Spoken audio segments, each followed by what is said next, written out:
Alrighty guys, what is going up? Welcome back to the Best Investing Money Management channel on YouTube. In today's video, we are going to be looking at the S&P 500 and the general market, right? We're going to be talking about should you buy the dip in the market. Over the past week or so, there's been so much volatility among pretty much every stock that we look at. There's been a lot of volatility, a lot of sell-off among blue chip stocks, which for me always brings opportunity, but we'll get into that here shortly. So right now we're looking at ticker symbol SPY. So this is the S&P 500 ETF. So this pretty much represents the top 500 companies in the United States. So you'll have companies like Amazon, Apple, you'll have, Microsoft, a whole bunch of these world-class stocks. Now, why a lot of people love the S&P 500 is because there is no management, right? You don't have to constantly check it. You don't have to buy and sell. You can just hold this sucker for the long term and not have to worry about it. And the beauty of it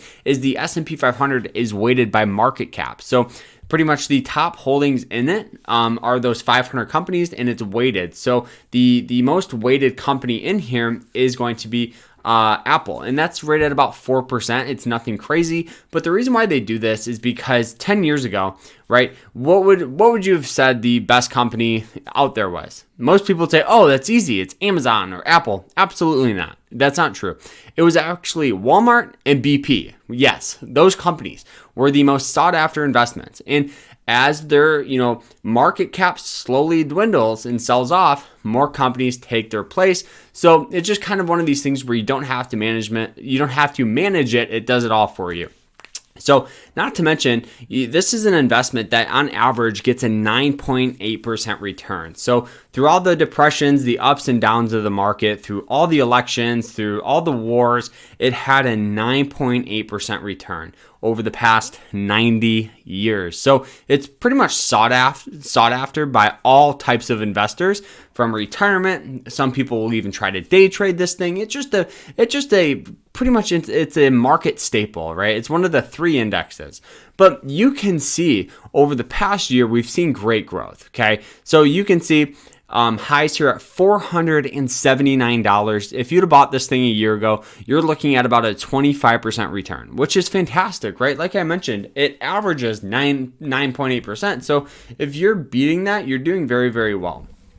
Now, as you can see, over the past week, we've seen this crazy sell-off where this thing sold off, as high as 9%, a little bit down here at 10%, and all the way down here at about a 12% sell-off in the matter of 1, 2, 3, 4, 5, 6, 7, 8, 9, 10, 11, 12, 13 days. So roughly about 2 weeks of trading, this stock has sold off rated about 13 or 12%, which for me, that just looks as an opportunity to buy in at some pretty good prices, right? Like I said, if you'd have bought this S&P 500 ETF all the way back in 2007, right before the 2008 crash, guess what? You'd be up on your money. Hey, and guess what? If you'd have bought this right before the 2020 crash, you'd be up on your investment. So the biggest thing that I want everybody to understand is timing the market's very, very difficult. Time in the market is better.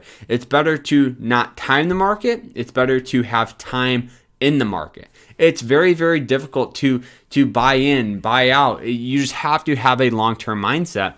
And for me, what I do is I do dollar cost averaging. It's a fantastic way to invest. You do not have to worry about this being overvalued or undervalued.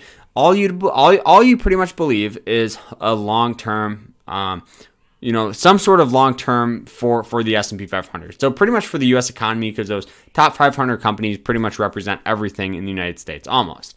But so what I do is instead of putting up thousands of dollars all up front, no one has that money. What you will do is you will invest, $100 a week, $100 a month over the next 10 weeks, 10 months, or whatever that time period may be.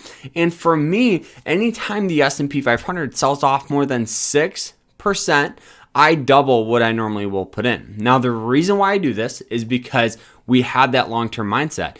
A 6% sell-off brings opportunity. It should not be feared, but almost looked at as like a for sale sign, right? So you can see beautiful sell-off. It's like buying this stock all the way back in 2001, and this just represents a fantastic time to pretty much buy in on some fair prices. You never want to buy when the thing's up here. You want to buy when it's down here or even lower.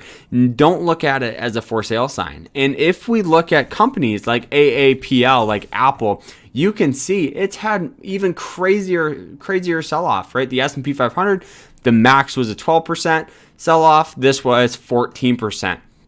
If we look at AMZN, another pretty much fantastic company, you can see we can even draw it here where this thing has sold off 20%. There's so much opportunity in the market. Now, this is why before a crash, there's one thing that is key, and that, my friend, is cash, right? Anytime you have a portfolio, what I do is instead of holding money in cash, I actually buy bonds. Now the reason why I do that is because bonds grow rate at about 5% a year plus a 3% dividend. So you're compounding your money. When the market sells off, those bonds actually go up in value, and then you sell them at highs, and then you take that money and you invest into other assets that will have a higher return on investment. So it's a great way to invest. A bond that I used is ticker symbol BND. This is Vanguard's total bond market ETF, 3% dividend. It is a little volatile, but still this thing does not move at all. It's a fantastic way to invest.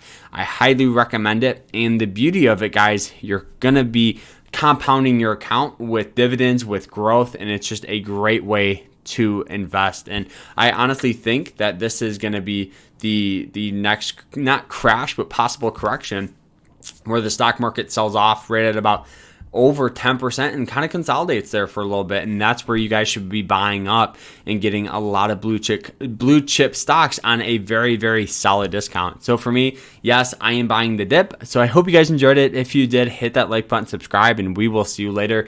I hope you guys enjoyed it, and we'll see you later in the next episode. Take care.